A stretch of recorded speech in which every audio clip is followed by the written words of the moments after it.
Scott Jordan to you. He is the CEO and founder of the clothing manufacturer SCOTTeVEST. He is also the author of the book, Pocket Man. There is a copy and note at every table. And I believe we have 40 or so additional copies. And so as you stay to the very end of the program, there are additional copies of this book. I believe Scott has signed, you've signed them, which is great. And then he also brought with him t-shirts. So feel free to pick one up as you leave this evening. Something that's quite fascinating about Scott's background is he also was a featured entrepreneur on Shark Tank, the ABC award-winning reality series. So Scott will share his story of self-discovery, and he will provide insights on how you too can be thinking about how you can connect your passions with undiscovered opportunity. So everyone, please join me in welcoming Scott Jordan.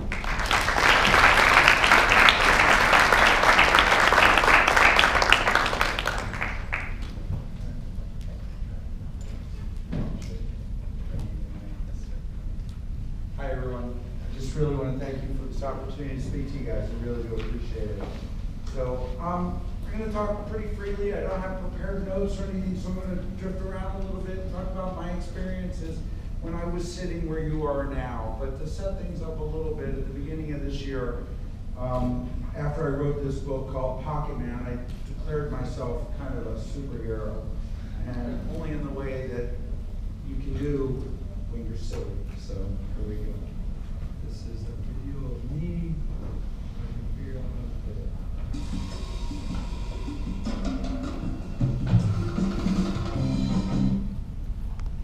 Well, let's give a round of applause for that.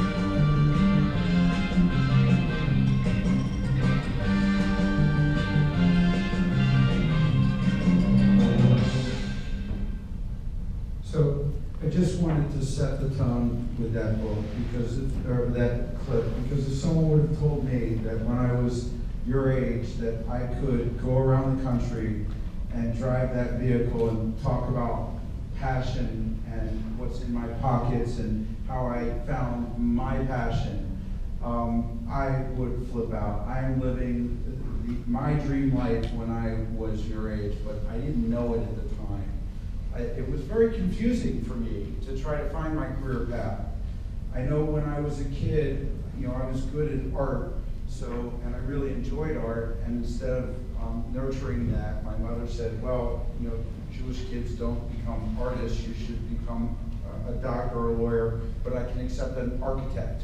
So it's like art, architect, maybe you can just do that. So there's a lot of pressures trying to figure out the right career paths, and in my case, and I document a lot of this in my book, and it's a really entertaining read, I'll say, and there's lots of books out there for you to take, but I kind of was tricked into going into my family business and became a door-to-door cemetery salesman, quite literally, knocking on people's doors saying, would you like cemetery lots? Someday you're going to die.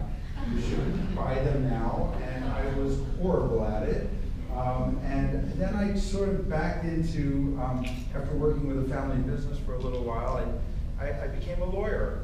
And just because I didn't know what I wanted to do, I didn't realize that you could really choose to do something that you really, truly enjoy doing. When I was in college, I did major in entrepreneurship. This was in 1987. I graduated from the Ohio State University, and at the time they didn't have a major in entrepreneurship, so I had to make mine up.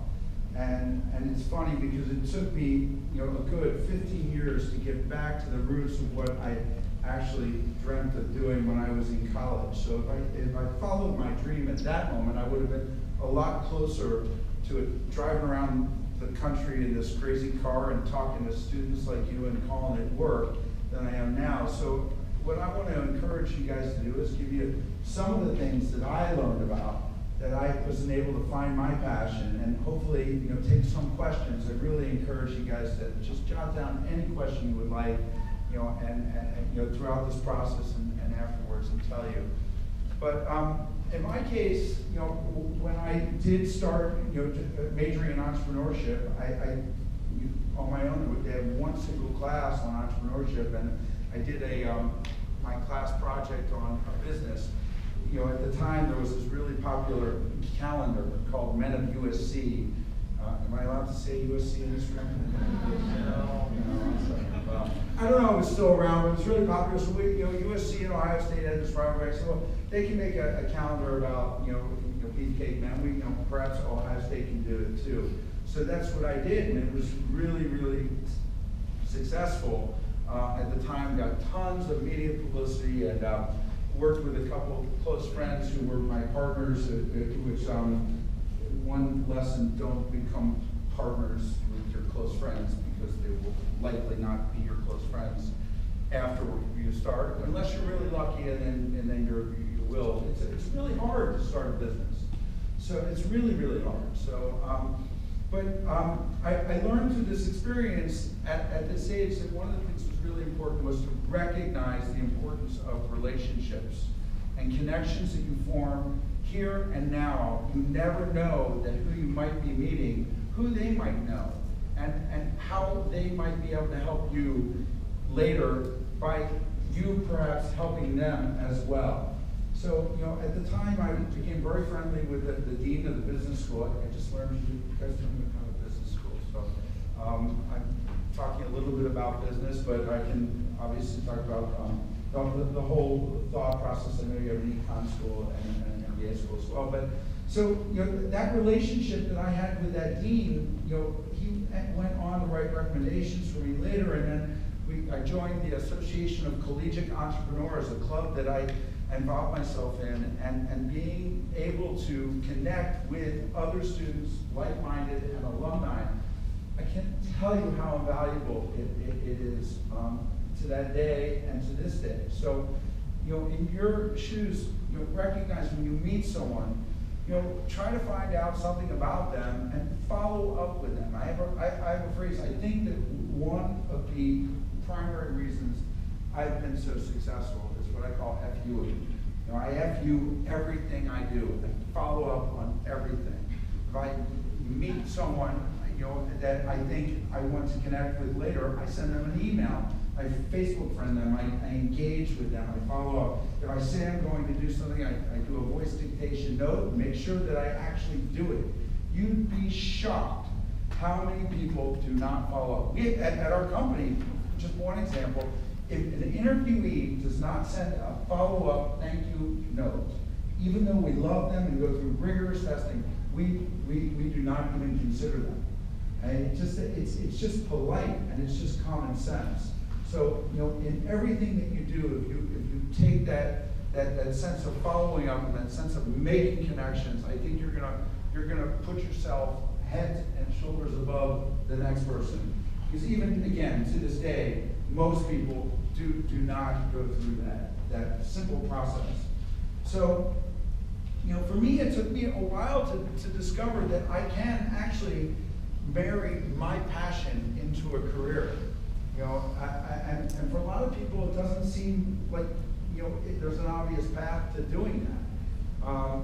And it took a while to get there, and I had a lot of detours along the way, and that's fine to recognize. But if you find yourself not doing something that you're passionate about, you're going to suck at it, and you're going to be miserable. So, and as an ex-lawyer, there's a lot of people out there that are not happy being lawyers, and they're not particularly good at it as well. So I encourage you, whatever it is that you're doing, decide, can I be passionate about this? And passion takes all different forms. It doesn't need to be something that is of this true love passion, but something you're excited about doing, excited about making better. And when you're looking to do something, and it's hard for me because I come from such a business bent. I think about everything from a business perspective, and passion doesn't necessarily relate to business, but at the end of the day, you guys are looking for careers. So you're looking to make money and doing something that you like doing. So one of the things I got stuck on, and I think so many other entrepreneurs get stuck on as well, or people looking for something, is they feel they need to do something original, a brand new idea. And in my case, do you guys know anything about SCOTTeVEST? I should start there. Yes, no? One guy, yeah. Okay, shame on me. SCOTTeVEST is a clothing company. It was the first brand started on the internet 14 years ago. I had this idea. I was walking around carrying all my stuff in my fanny pack and backpack, handing it to my wife and wearing a goofy travel vest. And it occurs to me, why not invent something that incorporates really intelligently engineered pockets into clothing, so you no longer have to fumble around for all your stuff. And with all the gadgets people are carrying around, it's really, really necessary. So I formed SCOTTeVEST, an awkward name brand, by all means, 14 years ago to solve that very simple problem. How do you carry all your stuff without looking like